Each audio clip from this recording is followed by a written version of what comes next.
Hello everyone and welcome. My name is Cooper MTG and today I've got a Russian box of Dominaria.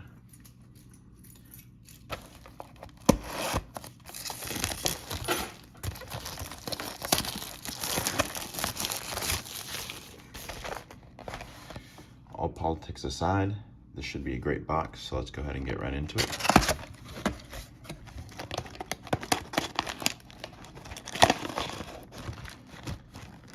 I'm going to go ahead and split this video up into 3 parts, and I'll also have a full-length one on the channel. But to start here, I believe, is there 36 packs now? So I'm getting 12 right here. So 12 packs. The other 24 will be in part 2, 3, and in the full-length video. But without further ado, let's get into these packs.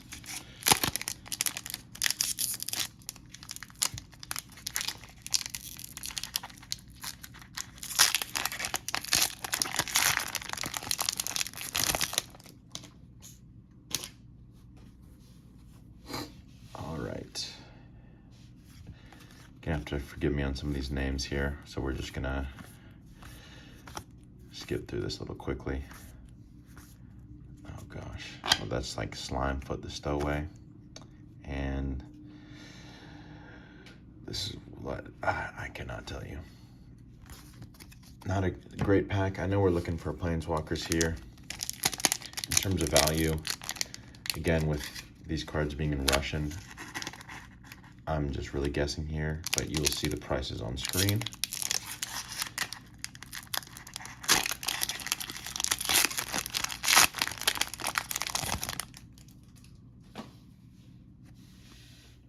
All right.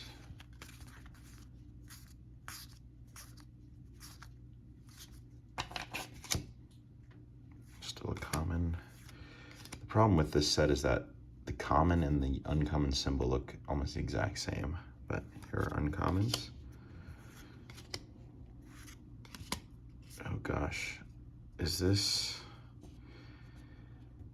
I actually don't even know what this card was. The one I'm thinking of is like Vorpal Blade, where it's got that, you pay like an insane amount of money and, or not money, insane amount of mana, and kills your opponent when they deal damage, but that was not that one. All right. A lot of commons. All right. Is this like Juggernaut? That's sweet, sweet throwback card. And interesting, I believe this is like one of those party related cards. I don't know exactly. It's in black and white and it looked like a human, so.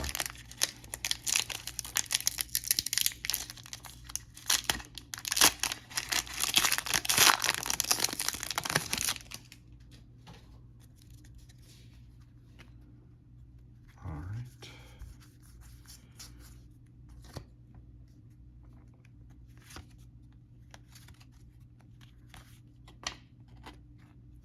Yeah, I have no idea what some of these are. Commentary is probably going to be pretty bad, so let me see. I'll try to think of something random I could talk about, since I'm not really going to know what a lot of these cards are. Giant Spider, something like that. Here's one, I guess. I recently saw that they're coming out with, they're basically reprinting Power 9, Steel Leaf Champion, I know that one. Basically, oh, and what, that's Benelish Captain. This is actually pretty decent in standard. Foil's pretty sweet too. So they're basically going to be reprinting proxies of Power 9. I guess the idea is that they want to make these cards more accessible, but they're charging like $250 a pack, I think, which is absurd. So it really doesn't give as many people access as they think it will be doing. I guess we'll probably find out more about it. It's a cool concept, but you know, I can just go make an obvious proxy myself and go play with it, and it won't cost me $250. Now, obviously, it probably won't look as great. It'll probably just be a piece of paper that I printed out and taped over the top of another card, but you know, that'll cost me $1 instead of $250. But you know how Wizards is, they recently have really pumped out some of these special sets like Secret Lair and I guess even the collector boosters to some extent, where you have kind of like an very expensive exclusive product. I guess Secret Lair is probably a much better example than collector booster. And I think it'll also be interesting to see how it affects the price of the original Power 9. It might even increase it just because people are, I think this sweet card, like Gaia's Blessing, something like that. Because people are going to be playing them just more in general in tournaments or whatnot, that they're going to get a lot more use. And then you have people who want to play the actual card,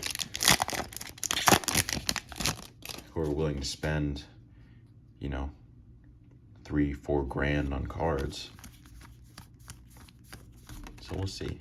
It'll definitely be interesting. And I think also the Warhammer crossover set that they came out with, the Commander set, some of those cards are ridiculous. And I know that some people were like, obviously not like a legitimate source, but I saw people on the internet retailing or pre-ordering or pre-selling, I guess, the Commander decks for like $900 for a set of the 5 of them, which is absurd. I think on Card Kingdom they're around $55 each. Oh, sweet, I don't even know what that does. Mythic Saga, it's gotta be probably not that great because I don't know it, but all right, here we go. Last pack. Again, this is gonna be the first third of the box, just so I can try to keep the videos to around 10 minutes if possible. But again, I will have the second and third parts, and also I'm gonna try to just make one big video with all of them in there. This is what, I can't remember what his name is, but I know you kick him and you get like a copy of him when he enters. That's like pretty sweet card, but you know, nothing blowing us out of the water yet. But we do have 24 more packs. The link to those videos will be in the description down below. As always, if you enjoyed the video, please feel free to like, comment, and subscribe.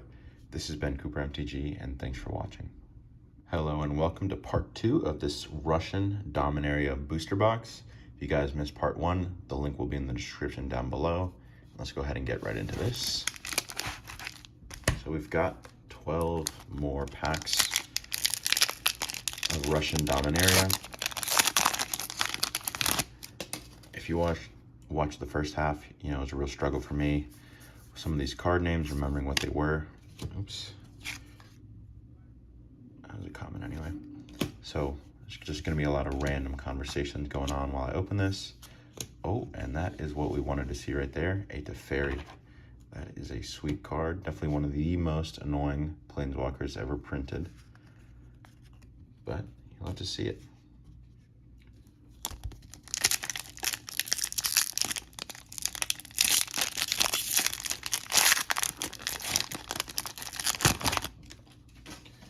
All right, next pack.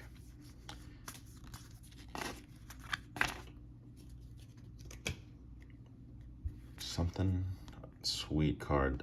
This card was probably one of the best cards you could get in draft, and this is not too bad. It's like Cabal Coffers. I know it's 3 mana, so it's not that great to be able to actually like generate mana. I think you need 5 swamps out for it to generate value, but the benefit of it compared to, and the original might be Cabal Coffers, I'm just blanking on names, but you can actually tap for colorless as well, which is huge because the other version, you need 3 lands in order for it to work, and then you're using 3 lands to make 2 mana. Whereas that one, you can actually tap it for colorless, which is a huge upside. Oh, nice dual lands. I forgot I believe these are like fast lands. I think they enter untapped if you have less than 3 lands or something like that. It's either that or the really bad ones where you need like 2 basic lands or something. I can't remember, but you will know by the price that appears on the screen how valuable it is. And I will just be sitting here guessing. Oh, this is, I believe this is, I don't know if it's not a delve card, but it's like you sacrifice a bunch of creatures and it maybe gains abilities of those creatures or something like that. I can't remember. His name is Toprap in Russian. Now, speaking of Russians and Russia, I was fortunate enough to be able to go to St. Petersburg in Russia on a cruise, actually. That was back probably like 2017. Around then, I was able to go to St. Petersburg. Zalfrin Void, sweet. And what, this is like, it either starts with a T or a K, like something XOS. I can't remember. Anyway, we were able to go there, and I remember when we got there, they were warning us about pickpocketers, and that's something you really got to watch out for in Europe, much more so than here in the US where I'm from.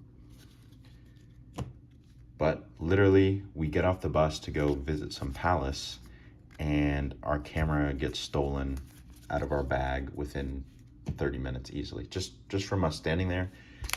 I don't know what it is. I guess it's just they've just refined this skill, and they slightly bump into you or something and just grab it without making that distraction. I guess it's kind of the basis for a lot of magic, like stage magic, not the Gathering, is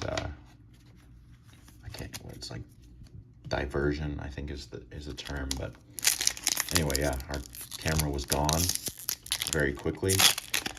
I cannot remember the name of the palace we went to, but it was absolutely gorgeous. Old, gilded, beautiful style, like huge gardens and lawn. And then we got to drive through the rest of the city, and it's just gray, like communist era apartment buildings. Oh gosh, I should know this guy's name. Anyway, 6/6 Demon. Is it like Bells and Lock? I think something Bells and Lock. Sweet card. Foil.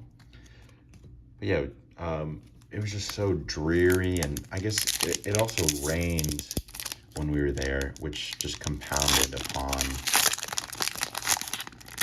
the gloominess of the city. But it was just very kind of depressing, almost very dilapidated, and no color at all, just gray buildings. No, Shalai, I know that one, because that one was very annoying. I think it gives everything hexproof on your team. So yeah, we saw this beautiful palace, and we went through the communist era, I guess USSR era apartment buildings, and then we ended up going to this restaurant. It was just like a shack by the side of the road, kind of like just like pretty big on the inside, but it looked like from the outside, shack-esque. And inside it was just a big mess hall, basically, a bunch of long tables. And they served us grizzly bear, I believe. It was the first time I had that. It was all right. Definitely very gamey, kind of tough. Like this pack to open.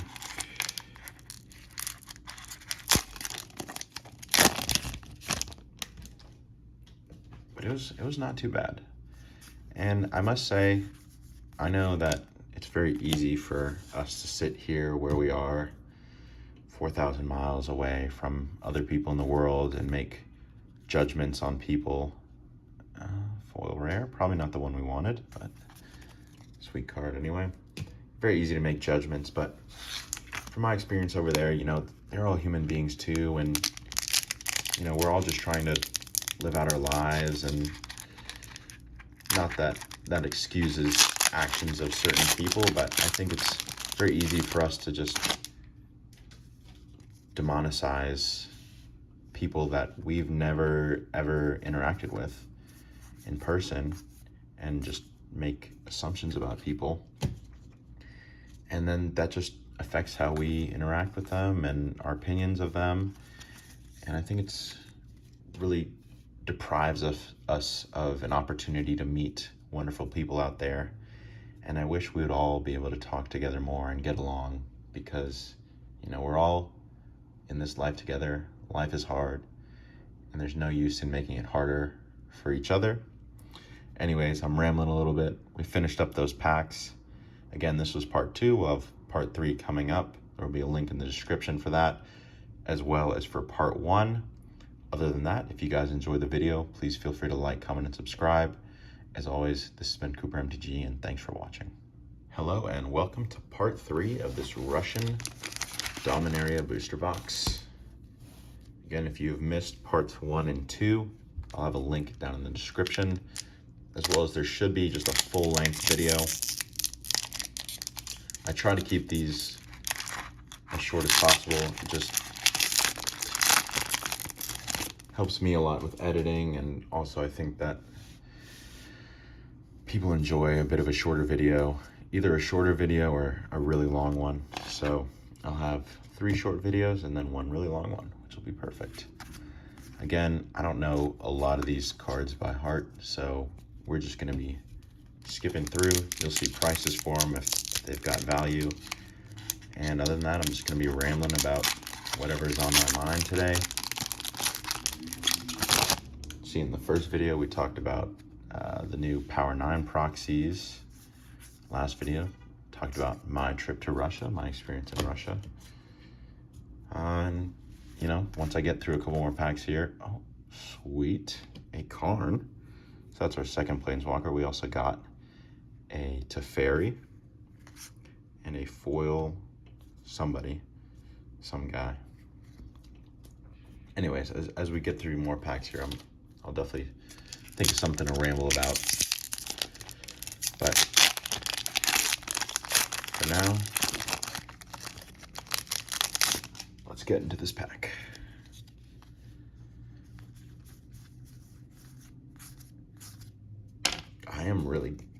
It is upsetting how similar, like look at the uncommon and the common. I know there's some difference there, but it really looks so similar. More so that the common looks like an uncommon rather than vice versa, but it's a rare, costs 7 mana, probably not worth that much. Looks like a intro pack rare. I don't even know if anyone knows what the last set that they printed those intro packs for was, let me know in the comments below, because I remember those when I was growing up. Those always seemed really cool, and you always got a lot of cool cards. And I think the first Magic product I ever bought was an intro deck, but they really, I don't know, have kind of moved away from those products in the sense that I don't think they really sold that well. I know they tried initially and maybe even before I started playing, there were no booster packs in the intro decks, but they changed it from having one booster pack to two, try to sell more, and I guess that just wasn't enough. So sweet, it looks like a Shalai, it's not a Shalai. So I guess they've just moved on from those. I know another thing they tried out was the event decks, and I think usually those were like a modern deck or a standard deck, but you know, you'd only get one or two of the good rares or good cards that you wanted from the deck. But it was definitely a good place to start your deck. But I think that with the rise of the internet and being able to see these decks online, and also just people playing on Arena, people have just kind of moved away from these pre-constructed decks, especially when you can go on, like, I think Card Kingdom does it. You can just go on there and they have their own pre-con decks, and you know, they're not great value-wise, but it's a complete deck. You know, you don't have one rare of, and then another separate rare. You know, you have full play sets, and it's actually a real deck you can play. So it really kind of eliminates the need for those, those intro, keep bumping my desk, those intro decks. All right. Yeah, this looks like intro deck rare too. I literally have no idea on some of these cards. This was kind of the era when I had sort of fallen out of love with Magic.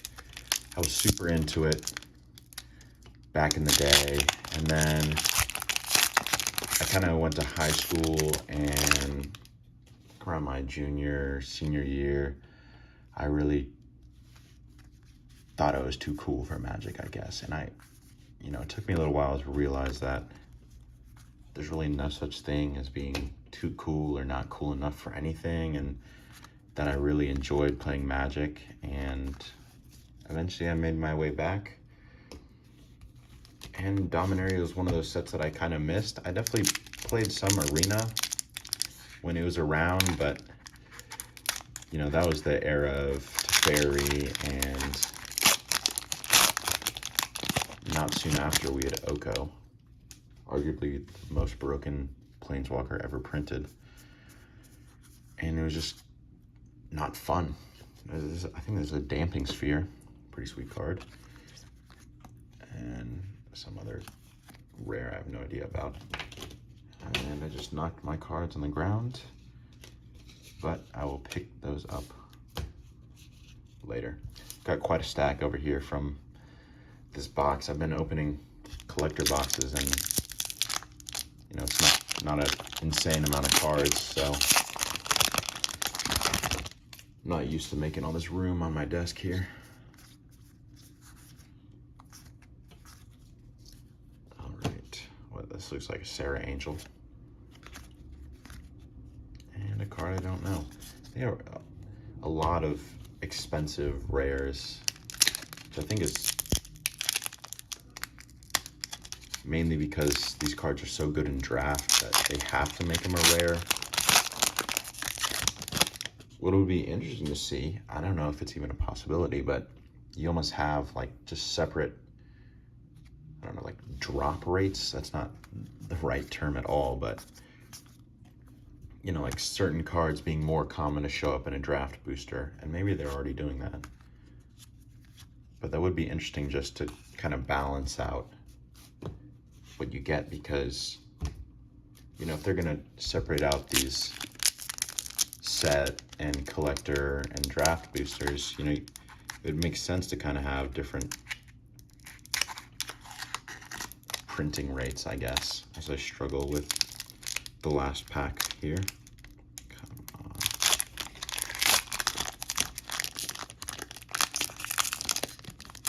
But this set is from the time before set boosters and collector boosters. hopefully that's something that is happening, or maybe they're going to consider that. Oh, we got another land. I think this is Isolated Chapel, that's my guess. And we've got a foil something or other. But yeah, I'll just leave that there for you guys to look at while I do my outro. But yeah, I think it'd be really sweet to kind of have different print runs, because a lot of these draft rares that are really good are not great in standard. So it'd be sweet to see them kind of change that up a little bit. I don't know how feasible it would be and what effect it would have on the market, but definitely something to think about. Anyway, again, I'm rambling on here a little bit. If you guys enjoyed this video, please feel free to leave a like, comment, and subscribe. Again, this has been a Russian Dominaria booster box. My name is Cooper MTG, and thank you so much for watching.